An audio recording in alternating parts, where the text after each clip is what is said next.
Hello everyone, this is King Gratz here, and welcome back to the channel. Today I've got another episode for the Swap Streak series, and this one being a little more short and sweet, and also focusing on recent NHL history. I do think this one's particularly evolved a lot over the last little bit, and is very important to explain, at least to some degree, some of the franchises in the NHL right now and their current positions. So that's why I'm really making this video. Also, a side note here, guys, I've been hearing your comments. My Kansas City Scouts video saw a lot of people explain that I need to upgrade my audio quality, and I believe I have my answer here. Got a brand new microphone here that I'm going to be using now, and hopefully that is going to improve the audio quality for my videos. I just want to say thank you to everyone who has reached out and explained that, and if anyone can, let me know in the comments how my sound is, and whether or not it's an improvement. Thank you so much, and let's get into the video now. I'm going to kind of start this off with a bit of a story here. I don't think I really need to explain the story of the rivalry between the Montreal Canadiens and the Toronto Maple Leafs here. I'm pretty sure whether you are a casual hockey fan or you're a know-it-all, you very much know this rivalry in and out, or at least on the surface what it is. One overlooked part of this rivalry, however, is the trade history between these two franchises. It's so rare to see the Leafs and Habs make a trade that I feel like every time that these two teams have made a trade, it's always significant. The last time these guys made a trade was back in 2018 at the trade deadline, and no trade has happened between them ever since. And ironically enough, that one trade that happened all those years ago has led to a significant impact on the team directions for both the Habs and Leafs organizations. And I'm going to be explaining how this trade has done that in this video. The trade I'm referring to is a trade that happened at the trade deadline where the Leafs acquired Thomas Plekanec and Kyle Bond from the Montreal Canadiens in exchange for Kirby Reichel, Rinat Valiev, and a second-round pick in 2018's draft. Now, this really does seem like a nothing burger on the surface, and that's exactly what it is. At the time, both these teams were in very different directions. The Habs were coming off of a really long run of playoff appearances and success in the NHL throughout the 2010s, with some deep playoff runs to show for it, but really no championships, unfortunately. And for the Leafs, at this time, they were coming out of a deep rebuild. They had a very strong young nucleus of talent, and the Plekanec trade was really sort of like a bolster move for their depth for the 2018 playoffs. And Plekanec was known as a longtime Hab and had a lot of playoff experience as an NHL veteran. So he was seen as that guy who can work in Toronto's bottom six and provide that really important veteran experience for the postseason for this young Leafs core. Unfortunately, 2018 would also be the start of the Leafs building up their notorious playoff reputation over the last couple years. And, it is what it is.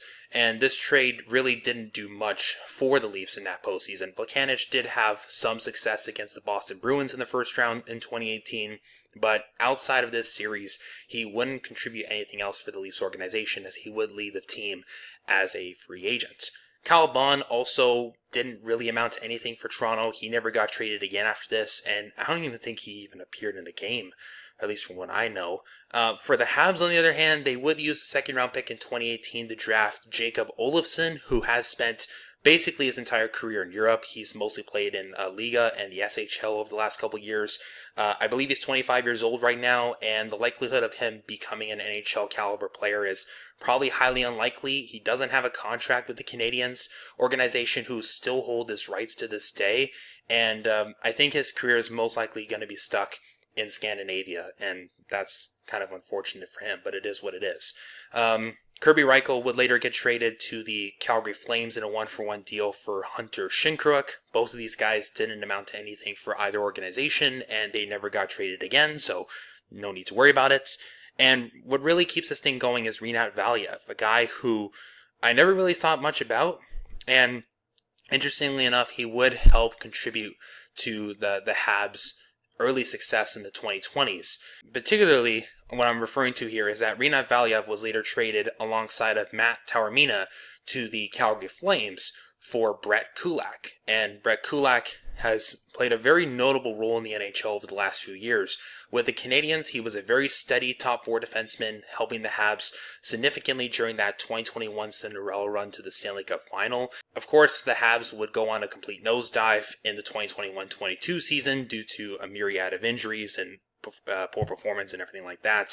And Brett Kulak was one of a number of players who the Habs saw as a potential trade chip for that year's trade deadline. And as a result, Brett Kulak was traded again, going to the Edmonton Oilers by himself in exchange for defenseman William Lagasson, a 7th round pick in 2024, and a conditional 2nd round pick in 2022. Since then, Brett Kulak has stayed with the Oilers, and he's played a very pivotal role on their back end, mostly in more of a depth role this time around, but he has made contributions to the organization and helping them have this current run of success that they've had over the last 2 or 3 seasons. For what the Canadiens got back, this does provide some good value. I mean, not much, but definitely good value was the one piece that's really important here. William Lagasson was very much more of a depth defenseman. He wouldn't last long in Montreal either, as he would leave as a free agent. The 7th round pick in 2024 turned into Rasmus Bergqvist, and of course he does not have a contract right now. The Habs still hold his rights, and it's still fairly recent of a draft. But being a 7th round selection, I'm not entirely sure if he becomes anything at this point in time. What's really important here is the 2nd round pick, which was conditional, by the way. I believe the conditions were regarding where the Edmonton Oilers were going to be in the 2022 playoffs. Ultimately, the Oilers that year would make it to the Western Conference Final, where they would lose to the Colorado Avalanche. The Habs would, of course, win the Stanley Cup that year. And that was enough for this pick to be conveyed to Montreal for the draft. And the Canadiens would use this pick to select Lane Hudson. Hudson has become a very big defenseman for the Canadiens right now. Because of his size, really, a lot of teams neglected him as a potential NHL caliber player. And I mean, I get that, and that's sort of like this constant sort of stigma when it comes to hockey players, where you have to have a certain height standard, because, you know, if you don't have that, then there's maybe a significant disadvantage here and there. But Lane Hudson has certainly proven everyone wrong. Since being drafted by Montreal, he has evolved into a very mobile, puck-moving defenseman who provides really good offense, great hockey IQ, and can quarterback a power play. And at least over the last 2 years, he's made a very positive impression on a lot of Habs fans and has certainly gotten people talking. This past season alone, in 2024-25, he helped the Habs return to the playoffs and escape their current rebuild. Yes, it was an early exit for the Habs this postseason, but still, Lane Hudson played a very pivotal role for Montreal this season, and for his efforts would get Rookie of the Year honors and would win the Calder Trophy for 2025, putting up arguably one of the best seasons by a rookie defenseman over the last 25-30 years. And it's really cool to see. You can still very much argue whether or not Lane Hudson is going to be like franchise player for the Canadiens.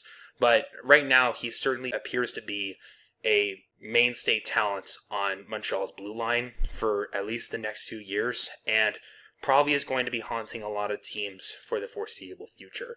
I really do think that this trade alone kind of indirectly sees the Leafs accidentally, so to speak, gift the Habs a generational talent. It really is kind of impressive to see how this entire swap streak developed over just a few years. And I really do think that this deserves more attention.